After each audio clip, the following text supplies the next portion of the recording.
To think, in November of this year, it'll be officially 10 years since Minecraft has released. And in that time, so many new items, weapons, biomes, features, and more have released, but also have been removed. So today we look at 15 items and features removed from Minecraft. And if you want to see more Minecraft videos, please smash like and consider subscribing. But on to number 15, the Hell theme. During the super early days of Minecraft, there were only a small amount of options for generating an island. Nowadays, we can customize the world type down to each and every layer, but back then, there was this. One of these themes for generating an island was actually called Hell, and when you load it in, it would replace all the water on your world with lava. It would also change all the grass to just dirt, make farming way harder, and spawn mobs insanely often, not to mention how dark it was. Wouldn't want to find myself in this place, but it was thankfully removed as Minecraft released more updates. But something we were all sad to see go though was number 14, the Enchanted Golden Apple crafting recipe. In 1.3.1, enchanted golden apples were added to the game. These are one of the most powerful items in the game, and you were able to craft them using 8 gold blocks and 1 apple. Although with the 1.9 update back in 2016, Mojang removed the ability to actually craft them, and now you could only find the enchanted golden apples inside of chests. And as you probably already know, the chests are now found in dungeons, mine shafts, and woodland mansions. Crafting may be gone, but at least the apples are not completely out of the game. Something that is though is at our next spot with number 13, giants.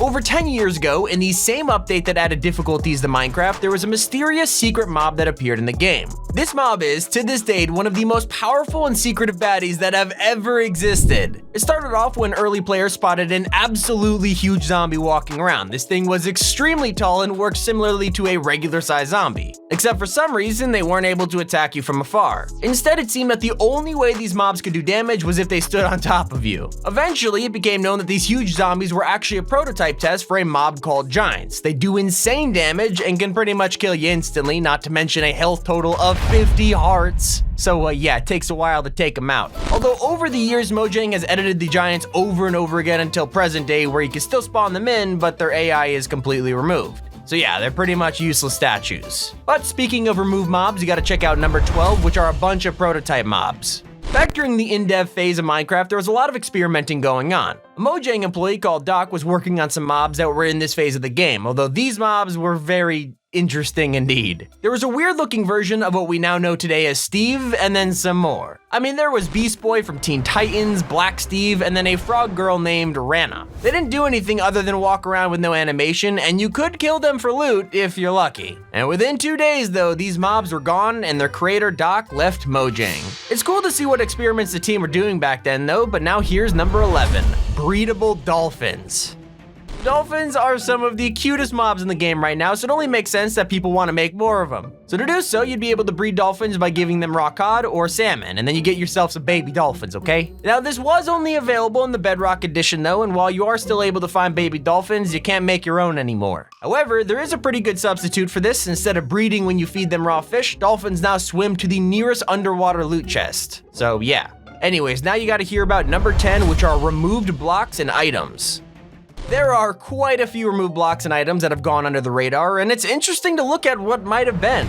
For starters, in a snapshot version of Java Edition 1.15, people were actually able to find a wax block. Yeah, it was accidentally added by Mojang, and they didn't mean for us to find this, so it was removed in a future snapshot. And we haven't seen it since, just like we haven't seen these next few items too, like the dirt slab, which was in a very old survival test build and never appeared again. Then there's the itemized versions of water and fire, allowing you to craft stuff with them, and with that fire item, you gotta make sure you check out our next spot at number 9, which is chainmail armor recipe.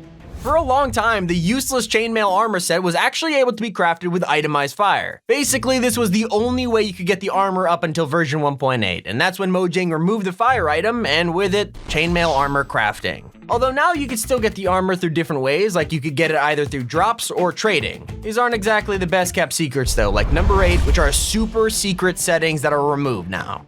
Ironically, a feature named Super Secret Settings was one of the least secret things Minecraft has ever done. In your pause menu, there was a button in the options called Super Secret Settings, and if you clicked it, a random sound and filter would apply to your game. Sometimes your screen would even flip upside down. It was like a spinning wheel on what random setting you get. It was pretty cool. But unfortunately, these settings are no longer in Minecraft as of 1.9. So if you thought that your options menu looked a little bit different, it's probably why. Something that was definitely more secret than these settings though was number 7, which is the creeper melee attack.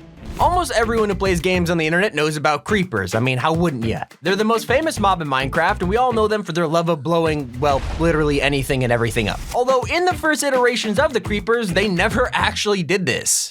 Originally, creepers would run at you and just melee attack you, like any zombie or spider would. It was after you killed them that they would explode, but it was nowhere near as terrifying as their iconic surprise attacks nowadays. I'm kinda both happy that they removed the melee attack, but the part of me that keeps getting griefed by creepers kinda, I don't know, wants it back. Anyways, that brings us to number 6, which are the Farlands.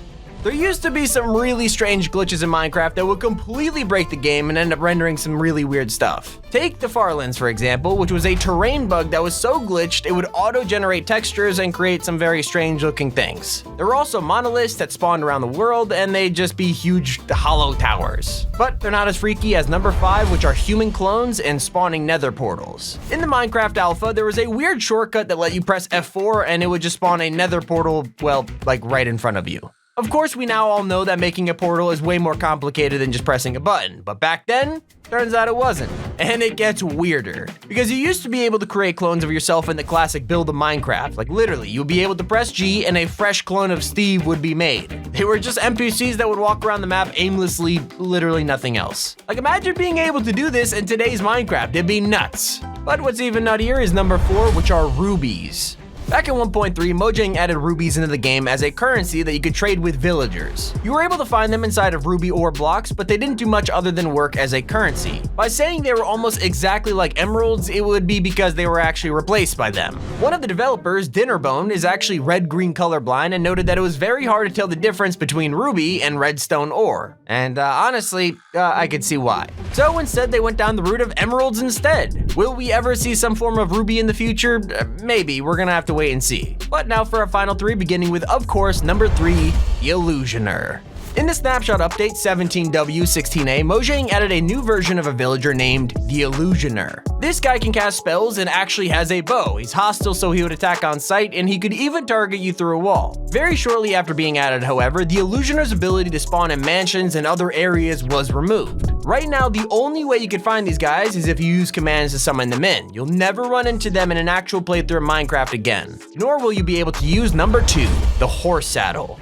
So we have the saddle that we know today, but there was actually a second item called the horse saddle that existed in snapshot 13W16A. The regular saddle was only able to work on pigs, while the horse saddle could let you ride horses, donkeys, or even mules. However, Mojang decided against this and removed the horse saddle 2 snapshots later. Of course, this meant that the regular saddle worked for both pigs and horses. But now what you've all been waiting for, number 1, the Killer Bunny. The Killer Bunny was a type of rabbit in Minecraft that had an incredibly small chance of spawning. It was a rabbit mob that had red eyes and was very hostile. In fact, it damaged 8 hearts to a player with 1 hit. It was a great and exciting Easter egg that made you look out for any rabbit in the wild, but eventually Mojang removed the Killer Bunny for reasons we just don't know. Some theorize that the bunny was taken out because it would scare kids, but others think that it was because the texture kept changing as the updates went by. I guess we'll never know what happened, but if you want to find the bunny to this day, you can summon it using a command. And that's all we have for our removed items list. Thank you guys so much for watching. Click on screen right now to check out our next video. This has been Tommy, and you're watching T5G.